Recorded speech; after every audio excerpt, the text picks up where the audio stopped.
Muchos piensan que la raza humana ya está perdida. Quizás sea cierto, pero también es cierto que el ser humano tiene la capacidad de cambiar su destino.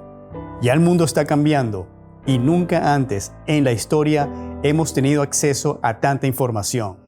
Información que nos permite conectar, compartir y crear una comunidad de inspiración para nuestro crecimiento, la cual es esencial para romper con creencias, hábitos y costumbres innecesarias y así transformar nuestras vidas y las de otros. Les habla Ángel Acosta. Este podcast se llama Ángel Acosta For Real y nuestro invitado del día de hoy es...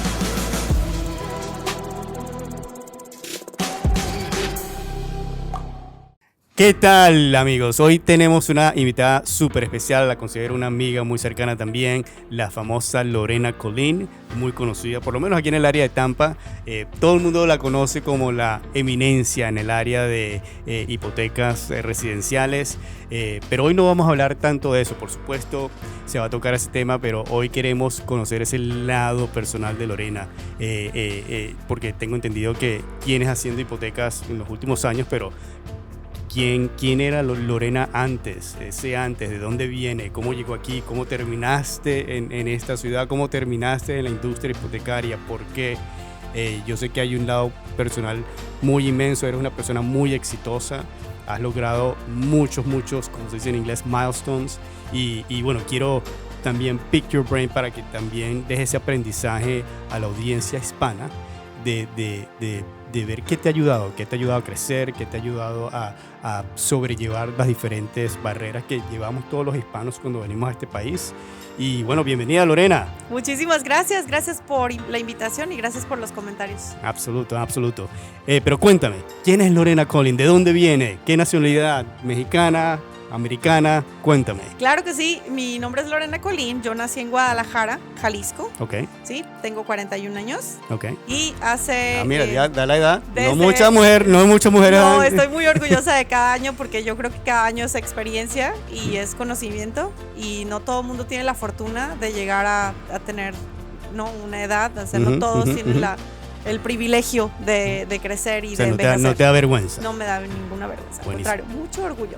Pero bueno, yo nací en Guadalajara, pero viví en 10 ciudades en México, lo cual me permitió varias cosas. En primer lugar, conocer muy bien la cultura mexicana, la comida, las formas de hablar, la forma de comportarse de las personas, las tradiciones, pero también me permitió desenvolverme muy bien en la cuestión social, porque cada vez que me cambiaba de escuela era hacer nuevos amigos, llegar, integrarte en un nuevo ambiente y claro, desenvolverte con nuevas personas. O sea, independientemente que esa sea tu naturaleza, ser social, ¿tuviste que desarrollarla o se desarrolló en ese ambiente tan cambiante? Sí, claro. Es como que es un propulsor de la habilidad nata de ser social, ¿no? Entonces, pero también porque me permitió conocer a muchas personas. Yo en México normalmente tienes 40, 50 alumnos, entonces si cada año te estás cambiando de escuela, claro. Hubo algunas en las que regresé, pero sí, en lo general son diferentes métodos de estudio, diferentes talleres, diferentes clubes sociales y eso también me permitió estar en todo, en teatro, en canto, en danza, en lo que te puedas imaginar, flauta, wow. En todas las diferentes actividades, ajedrez, clases de danza contemporánea, o sea, todo lo que te puedas imaginar, oratoria. Multifacética. Voleibol, básquetbol, todos los deportes los jugué, no soy experta en nada, pero todo lo he intentado. Buenísimo, ahí está el secreto de mucho alcance también. ¿Eres hija única o...? No, somos 4 hermanos y 2 medios hermanos. Del matrimonio original somos 4, yo soy la mayor. Tengo un hermano 1 año menor que yo, un hermano 5 años menor que yo y mi hermanita 9 años menor que yo. ¿Hay algún, en tu edad más joven, hay algún evento que haya impactado tu crecimiento, que haya hecho un cambio repentino, que te haya obligado a madurar quizás más rápido? Sí, definitivamente. Cuando mis papás se divorciaron, yo tenía 15 años, 14, 15 años, y claro, mi papá tuvo un nuevo matrimonio y nosotros nos quedamos con mi mamá. Y a los 16 años, mi mamá y yo tuvimos un accidente en el carro automovilístico y nos vimos forzados a irnos a vivir un tiempo con mi papá para que ella se recuperara. Entonces, cuando llegamos con mi papá... ¿Y hubo algo de gravedad en el accidente por parte? En realidad no fue como de vida a muerte, pero sí fue delicado porque todos los golpes en la cabeza son delicados y mi mamá se fracturó el cráneo. Entonces estuvo en recuperación por lo menos 3 meses en el hospital. Y después de eso, pues hubo un periodo largo de recuperación porque son cosas serias, el fracturar del cráneo. Y cambios en la personalidad y eso. Pero afortunadamente ella está bien ahorita.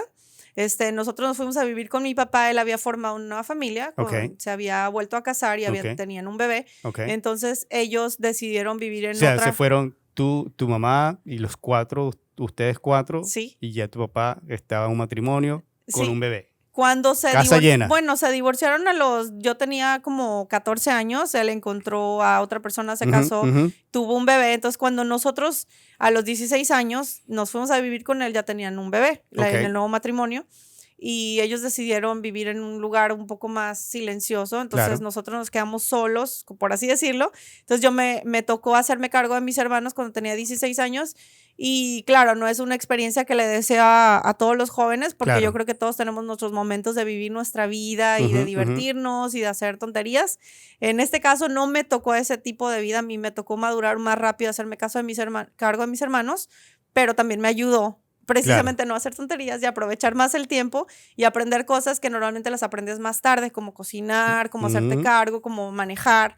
No, bueno, aprendí a manejar más tarde, como a los 17 años, con clases de manejo. Pero yo creo que toda esta experiencia, pues sí, te forja y te hace cambiar tu personalidad, porque yo he sido una persona grande desde que tenía 17 años. ¿Y mucha gente años. conoce de ese detalle o no? No, muchas personas saben. Esos son detalles importantes porque esos realmente son cosas que te marcan a ti para el resto de tu vida, la cual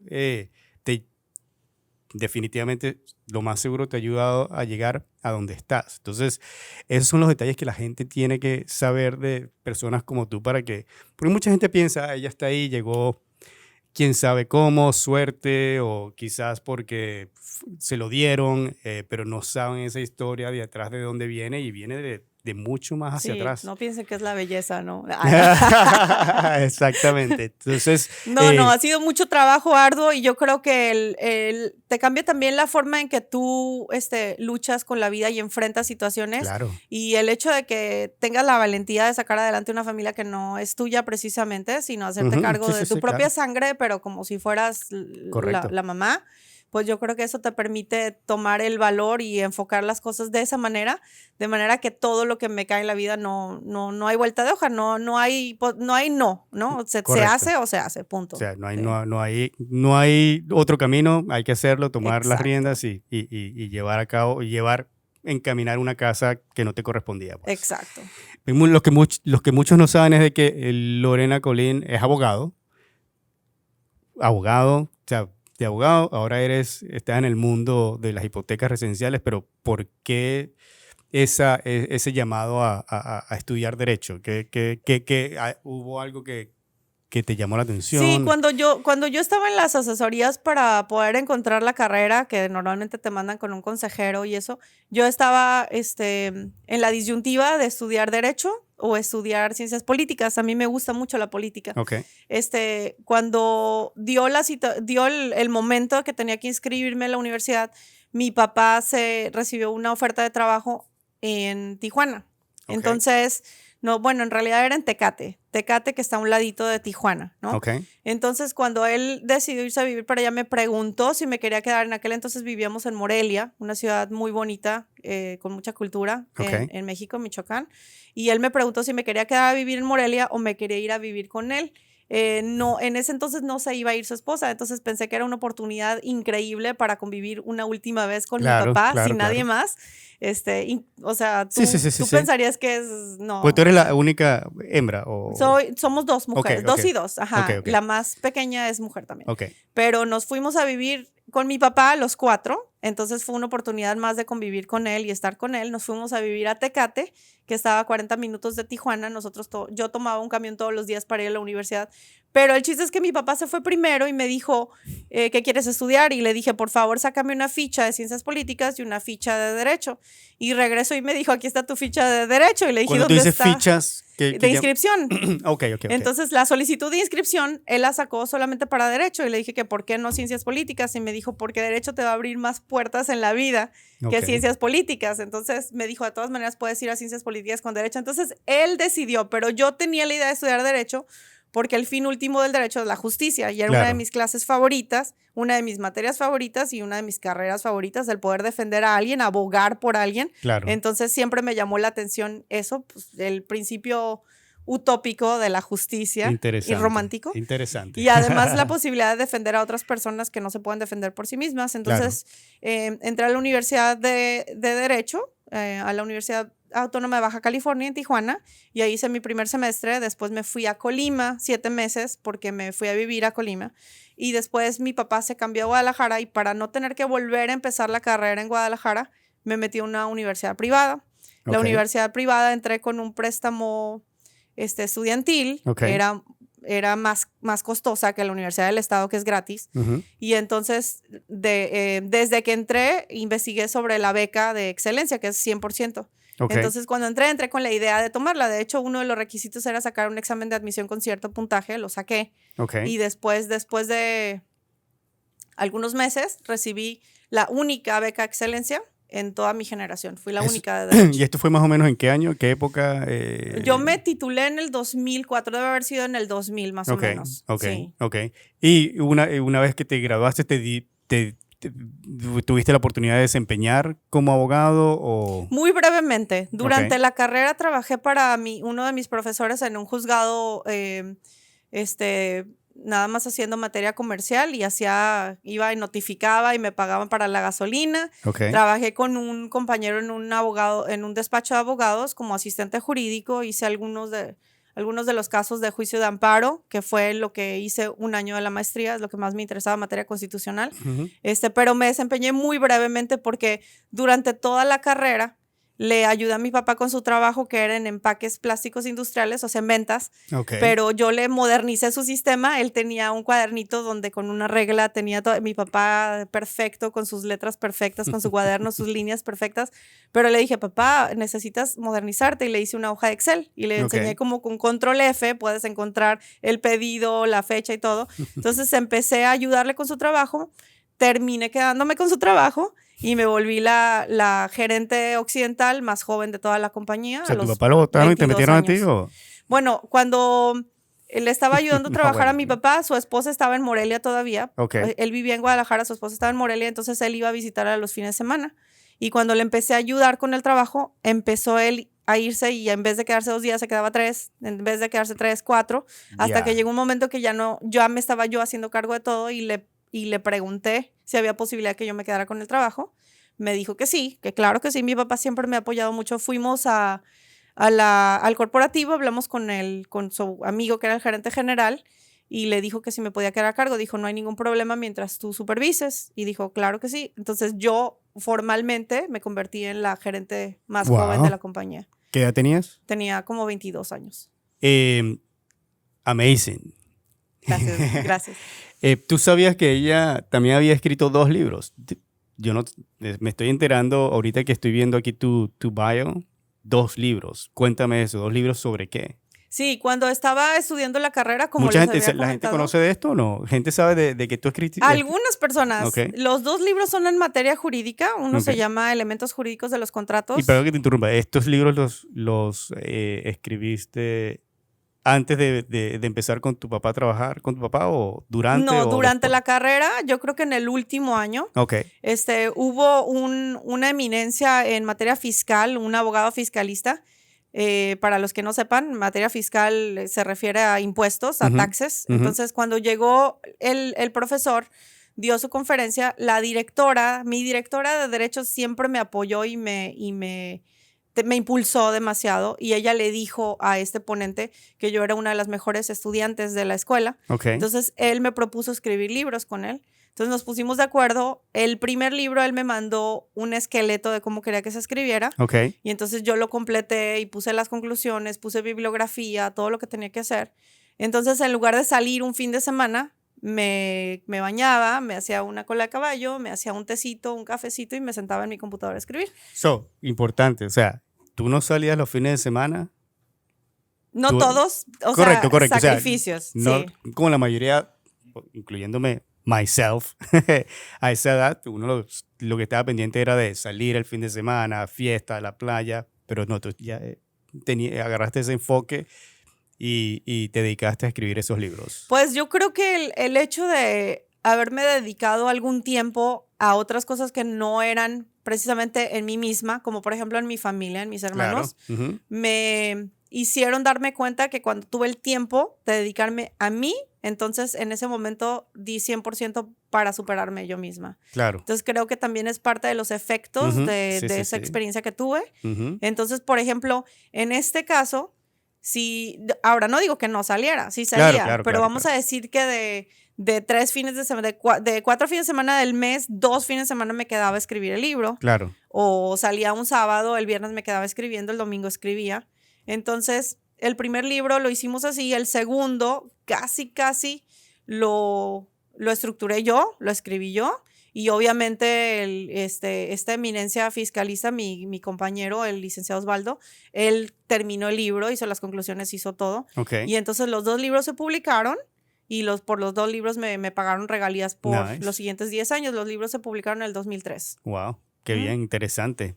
Una faceta que no conocíamos, Lorena. Sí, muy interesante, sí. Ahora, ¿en qué momento tomaste la decisión de venirte a Estados Unidos? ¿Por qué? ¿Cómo llegas tú aquí a Estados Unidos, especialmente aquí a Florida? ¿Qué otro cambio o qué evento sucede que te encuentras aquí en Estados Unidos? A mí siempre me gustó mucho los idiomas, siempre me gustaron los idiomas y había un instituto en la universidad que se dedicaba solamente a hablar sobre negocios y ellos tenían sus conferencias la mayoría en inglés. Entonces hablaban, por ejemplo, del Tratado de Libre Comercio NAFTA. Okay. Entonces yo era casi de las únicas de derecho que iba a esas conferencias. Entonces me hice amiga del encargado de ese departamento.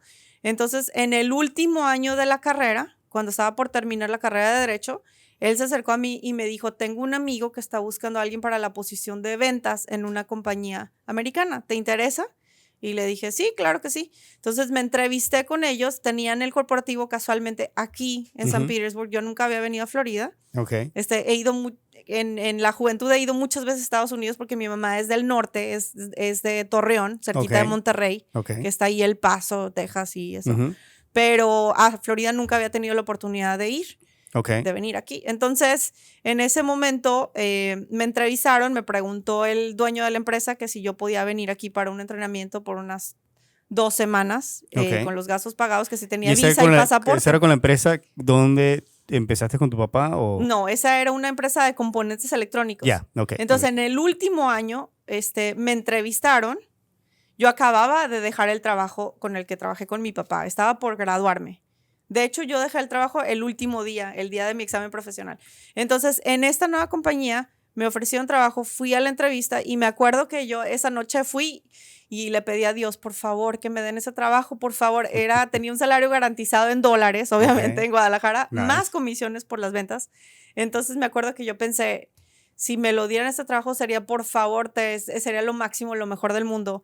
Y resulta que me llamaron y me dijeron que tenía el trabajo. Entonces no fueron 2 semanas, fueron 4 semanas con todos los gastos pagados en un hotel hermoso cerca de Clearwater, con la playa, cerca de la playa. Y el dueño nos llevaba, vine con 2 muchachas más y entonces las otras eran diferentes posiciones en la empresa. Yo era la encargada de ventas en Latinoamérica. Entonces, cuando vinimos, nos llevaban a pasear en el bote los fines de semana, a cenar diferentes días. Y yo pensaba, esto es un sueño y me pagan por esto. Y entonces después, cuando terminé el viaje y regresé, le pregunté al dueño si me podía cambiar aquí al corporativo. Y me dijo que no, que a mí me había contratado para poder representarlos en Guadalajara. Entonces le dije, perfecto, seguí con mis cosas, comencé la maestría, hice 1 año de la maestría. Y cuando terminé el primer año de la maestría me ofrecieron un trabajo formal ya en Derecho en el DF, en la Suprema Corte de Justicia. Entonces ahí es cuando dije, o viajo ahorita o no voy a viajar nada, porque cuando empiezas a hacer la carrera judicial te toma varios años en establecerte. Claro. Y entonces en ese momento fue cuando decidí venir a Florida. Entonces renuncié y el dueño me dijo, ¿cómo te vas a ir? Le dije, no sé, ni me importa, me voy a ir. Entonces ahí fue cuando me dijo, ok, déjame retenerte. Entonces cuando me vine con trabajo, con amigos, con todo ya. Ok, pero tomaste ese decisión. riesgo, esa como, o sea, renuncio, o sea, no estabas esperando que él te dijera, No, yo tomé mi decisión y lo iba a hacer con él o sin él. Exacto, Ajá. interesante, buenísimo. Y de ahí entonces te mudas aquí al área de Clearwater, St. Pete. Sí, entonces estaba en St. Pete la compañía, en 4th Street, sí. ¿Y ahí qué tiempo te estuviste con ellos? Estuve con ellos más o menos como unos 4 o 5 meses nada más. Okay. Ajá, porque desafortunadamente el salario que habíamos pactado para México era buenísimo, pero para aquí no. Entonces, cuando llegué me di cuenta que son una de las experiencias del aprendizaje que tuve, que las cosas no son como parecen o como uno piensa cuando está en Sí, es diferente países. cuando vienes aquí temporal por unas 2, 3 semanas, 4 semanas, todo pago, a que cuando ya estás aquí, viviendo aquí, en el sistema. Y uno no entiende los requisitos, ¿no? Por ejemplo, yo pensaba que podías llegar, rentar un departamento donde quisieras, comprarte un carro, rentar un carro. Resulta que para todo te piden seguro social, para todo te piden crédito. Entonces ahí es cuando me cayó el 20. Entonces ahí todavía estaba empleada por la compañía. ¿Y eso fue en qué año más o menos? Yo me vine aquí en el 2004. O sea, y todavía tú no habías ni idea que ibas a entrar a todo el mundo de préstamos. Ni idea. Okay. Estaba ahí y entonces después de ahí fue cuando estuve en algún tiempo considerando la posibilidad de estudiar derecho aquí o de trabajar con algunos abogados. Sí tuve la oportunidad de trabajar con algunos y no nos llevamos muy bien, que digamos. Ya me di cuenta que es diferente la personalidad y todo eso. O la forma de trabajo no sé, a lo mejor tuve mala suerte con las personas que trabajé. Pero entonces un amigo abogado en California me dio el consejo de trabajar en una compañía muy grande que en aquel entonces se llamaba AmeriQuest, que se dedicaba a hacer préstamos. Pero de que me brinques a AmeriQuest, ¿de ahí tú fuiste directo a AmeriQuest o hubo algo in between? Sí, trabajé con un abogado y eso fue como que lo que me hizo darme cuenta que no quería estar encerrada en una oficina haciendo papeleo y haciendo cosas. Porque aquí tengo entendido que trabajaste en una coalición Sí, pero eso fue más tarde. Eso fue después. Ok. Sí, el caso es que ahí fue donde me di cuenta que no me gustaba el trabajo de estar encerrada en una oficina, a lo mejor porque la materia en la que me dediqué no era muy interesante, se llamaba PIP Law, que es cuando, por ejemplo, tienes algún accidente y tienes que hacer reclamaciones, muy aburrido para mí. Ajá. Y estaba encerrada en una oficina Entonces, ahí fue cuando un amigo me dijo, mira, algo que se relaciona y donde puedes tener mejores perspectivas económicamente es en el área hipotecaria. Métete a este banco que es el más grande subprime lender en el país. ¿Qué quiere decir? En ese entonces. En aquel entonces.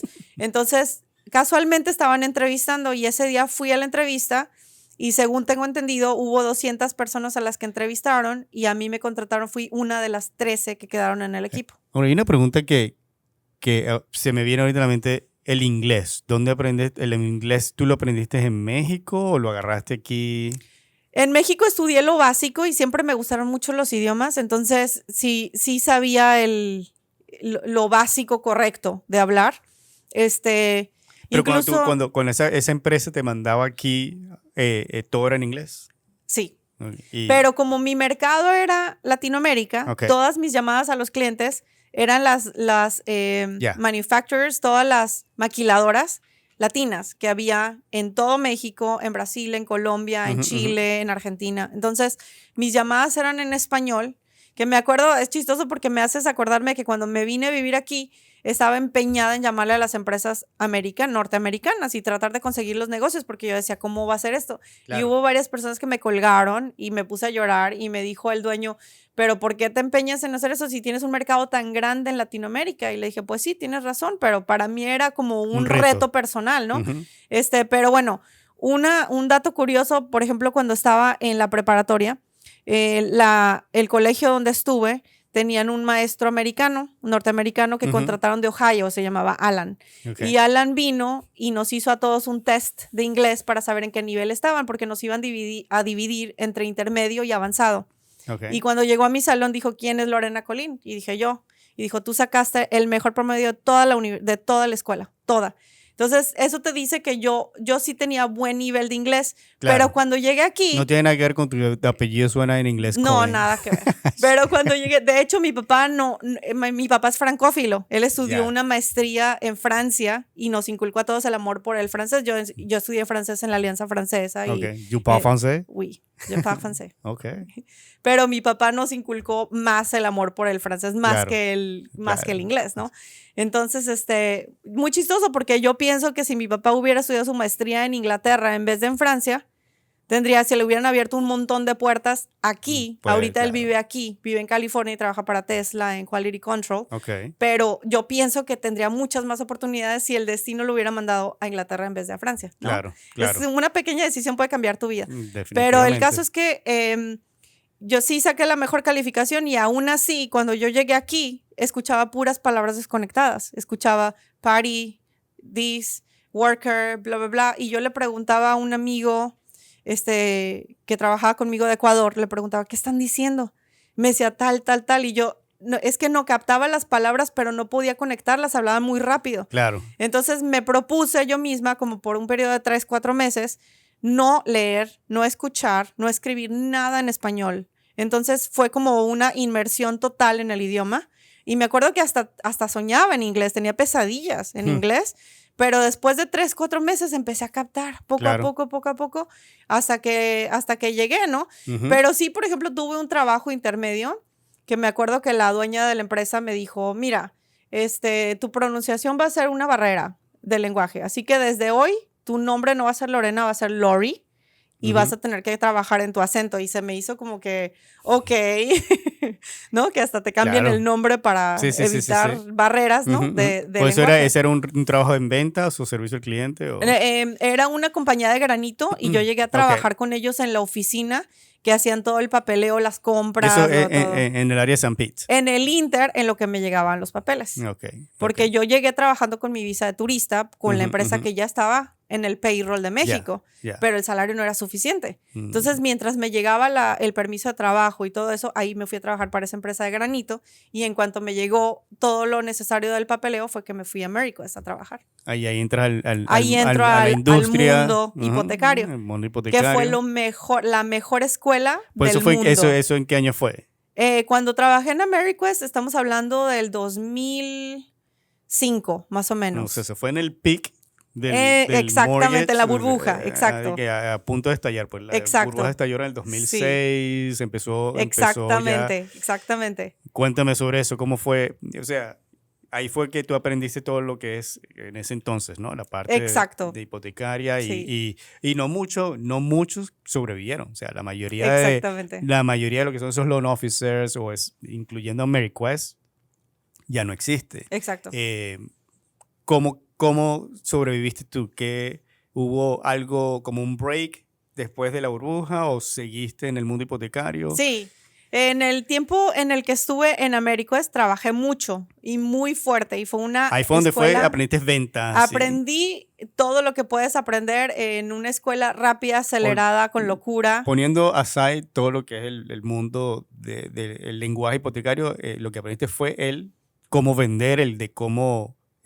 cómo ser un llamar, lobo, ¿no? The Wolf of Wall Street, cómo ser un lobo. A los clientes, cómo conseguir clientes. No, y más que eso, aprendí, es aprender a ganarse la confianza de los clientes, a que te den la oportunidad de ayudarles. Y la verdad es que cuando tú lo haces de verdad por ayudar al cliente, yo tuve muchos que estaban ahogados en deudas y que les ayudamos a refinanciar y a pagar todas sus deudas. Y yo les decía, en este momento tu crédito es muy bajo, no calificas para un préstamo normal, pero una vez que se pague todo te va a subir el crédito, por favor refinancia en un año para que puedas calificar y lo puedas dejar con un préstamo bajo. Bueno, independientemente, nadie sabía lo que iba a pasar. No, y la mayoría de esos préstamos eran ARMs, eran ajustables, que quiere decir que iba a subir la hipoteca. Correcto. Entonces, yo siempre les especifiqué, este es un préstamo temporal, ¿no? Es un parche. Y en el momento que tú califiques para uno prime, normal, entonces vas a refinanciar y bajar el interés. Y todos los que me hicieron caso, ahorita siguen a flote bien. Ok. Entonces, cae el mercado. ¿Tú sigues? Sí, entonces cuando yo trabajé en AmeriQuest trabajaba de 9 a 9, de lunes a viernes y los sábados a veces iba a la oficina. Entonces hubo un momento que cuando se cayó el mercado, pensé, vivo en un paraíso, vivo en la playa y ni siquiera he ido a la playa. Me la paso trabajando todo el tiempo. Claro. No he hecho nada. Ahora, tú mencionas que eso era como el Wolf of Wall Street. ¿Cómo era esa dinámica? ¿Era literalmente en un teléfono llamando, competencia? Sí, para empezar, teníamos que hacer 100 llamadas outbound. Teníamos que ya nada más llamar. Calling. Call calling. No te conocían las personas, no había ninguna referencia, no. Simplemente llamar y decir, te estoy llamando para darte información sobre tu refinanciamiento. La mayoría de nosotros utilizábamos una frase que era, te estoy llamando porque tú solicitaste información respecto a refinanciar y sacarle dinero a tu casa. Okay. Y en ese momento, si te daban la oportunidad de seguir, pues explicaba los detalles y se hacían concursos donde el gerente te daba dinero si eres el primero en obtener 3 aplicaciones, o sea que la persona te diera su información para poder ver si le podías refinanciar, que la mayoría resultan en transacciones terminadas. ¿Y tú ya hacías llamadas en inglés o...? Entonces, en el sistema te arrojaba los datos del cliente junto con lo que valía la casa y algunos detalles importantes para la llamada. Entonces, durante todo el día que hacías tus 100 o 200 llamadas, yo imprimía toda la información de las personas que parecían que tenían nombres latinos. Okay. Exacto. Entonces, porque mi fuerte era hablar con las personas que hablaban español. Claro. ¿Había más personas que hablaran español en el equipo? ¿Tú eras la...? Éramos 2 nada más. Okay. Mi compañero de la compañía de electrónicos, que era el único que hablaba español, me lo traje a Ameriquest. Okay. Y entonces él se vino a trabajar conmigo también. Okay. Éramos los únicos 2 que hablábamos español. Pero más que por el idioma, es porque pienso que nuestra comunidad latina confía más en alguien que habla español. Por supuesto. Y le gusta escuchar los términos. Es una cuestión de confianza, ¿no? Sí, hasta la fecha es así. Exacto. Entonces, en ese momento yo imprimía la información de las personas porque sabía que en el Power Hour, que eran las 2 horas donde estábamos requeridos a llamar y conseguir las aplicaciones, yo tenía más probabilidades de conseguir a alguien que me diera su información y le hiciera el refinanciamiento. Nice. Entonces, en ese momento, claro, era refinanciamiento 90% y 10% compras, ¿no? De hecho, ni me acuerdo que hubiera muchas compras, era refinanciamiento. O sea, ahí fue donde desarrollaste esas herramientas de venta, de llamar, de presentar, de buscar la mejor estrategia, la mejor eficiencia para llegarle a los clientes que de verdad... Hubo varias herramientas que utilizaba nuestro gerente que yo todavía hasta hoy las admiro, ¿no? Nice. Una de ellas, por ejemplo, es que todos los días nos reuníamos en el floor, en el piso, en medio, todos en un círculo, y tenían un juego con una pelota donde te la aventaban y tú tenías que manejar objections. O sea, ¿qué es lo que la gente te dice para ir en contra de lo que le acabas de decir? Entonces, o sea, por ejemplo, la arrojabas y la persona que lo recibía te decían, tus gastos de cierre son muy, muy altos. Entonces tú contestabas, no son tan altos porque están incluyendo gobernación, titulación, bla, bla, bla. Luego alguien más aventaba la pelota y decían, el préstamo es ajustable. Sí, pero esta es una solución temporal, vas a refinanciar, bla, bla, bla. Y esa técnica tú la usas muy alto. hoy día. Todas esas técnicas, eso... Con tu equipo. Lo que nosotros hacíamos, sí, pero en ese entonces escuchabas la forma de que los demás pensaban y manejaban diferentes, porque tú sabes que tienes diferentes personalidades, entonces cada quien lo trata de manera distinta. A lo mejor yo, la manera en que lo trato es un poco más agresiva que alguien más que contesta un poco más sutilmente, ¿no? Entonces, escuchar diferentes puntos de vista y diferentes estilos de hablar, pienso yo que nos ayudaba mucho a tomar más ideas y estar siempre listos para contestar. Entonces, esa fue una que me parece que era muy buena estrategia. La segunda era que tuviéramos un horario establecido. La tercera es que el asistente del gerente nos traía Red Bull y café. Entonces, siempre había energía. Otra cosa es que tenían música, siempre. Entonces, tú sabes que las ventas es una cuestión mental, psicológica, y es estar en la sintonía correcta. La energía es muy importante. Tienes que cuidar esa energía. Tú no puedes llegar a una oficina donde todo el mundo parece que está muerto o deprimido. No puedes, porque no se puede vender nada. Exactamente. Entonces, yo creo que todo eso te ayuda a que tú mismo te emociones, tú mismo lo estés haciendo. Y los concursos que hacía mi gerente de pegar un billete de $100 y decirle el que consiga las 3 aplicaciones se lo gana, pues claro, son motivaciones y son inmediatas, ¿no? No tienes que esperarte un mes a que recibas tus comisiones, sino esto te lo ganas hoy mismo. O sea, pienso yo que son muchas estrategias que yo creo que era un genio. Él venía de la industria automotriz, estaba acostumbrado a horarios muy largos y a ventas, pero creo que aplicado al ramo hipotecario le sirvió perfectamente, lo supo aplicar de manera que en mi opinión fue uno de los mejores maestros, mentores que pude haber tenido. Interesante. ¿Todavía tienes contacto con él? No, para nada, porque cuando yo me salí de Ameriquest, me fui a Banco de América, no, me fui a otro banco y luego a Banco de América, y a él le dolió mucho que dejara, pues yo era su brazo derecho, como éramos los otros 11, ¿no? Todos éramos sus brazos derechos, pero le dolió mucho que dejara al equipo original, y entonces yo creo que no perdimos el contacto en ese entonces. Tú entras aquí a Estados Unidos, estuviste ese tiempo, el tiempo que tú tuviste en México, siendo mujer, en algún momento desde que tú tengas uso de razón hasta la fecha, ¿has sentido algún tipo de cierto nivel de discriminación que te haya impedido tu crecimiento? Sí, definitivamente yo creo que hay no siempre, pero hay ocasiones en las que creo que hay una creencia equivocada en algunos hombres de que por algún motivo, por ser mujer, a lo mejor no puedes hacerlo o eres menos.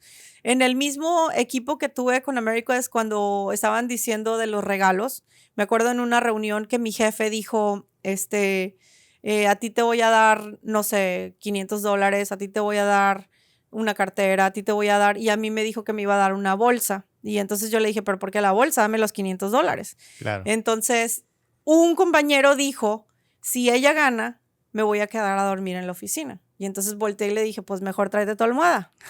Entonces, ese mes fue el primer mes que fui top producer. Wow. Y fue solamente... Eso te impulsó. Solamente. Y de ahí entonces ya alcancé otros niveles, porque antes era muy dada ayudarle al gerente a ordenar las comidas, que alguien tenía un problema, habla con Lorena. No pueden encontrar el tax bill, no pueden encontrar el divorcio, no pueden encontrar los papeles de la bancarrota. Y como yo soy medio detective, buscaba las cosas, les ayudaba, se los daba, pero no hacía mi trabajo. Entonces, en ese momento me quité de toda responsabilidad que no fueran mis números, y fue cuando les dije, hasta aquí llegó, y ese fue el mes que alcancé el ser. O sea, prácticamente tomaste la decisión de que ya yo no voy a hacer responsabilidades que no son productivas, que no generan ingresos, porque te diste cuenta, estoy aquí como que la secretaria de todo el equipo y teniendo la misma posición que ellos, ¿no? Y es muy importante para el mensaje para los demás que nos escuchan, que muchas veces las mujeres tendemos a hacer eso. Como tenemos una naturaleza como protectora y de mamá. La mujer hispana. Y de mamá. Sí, sí.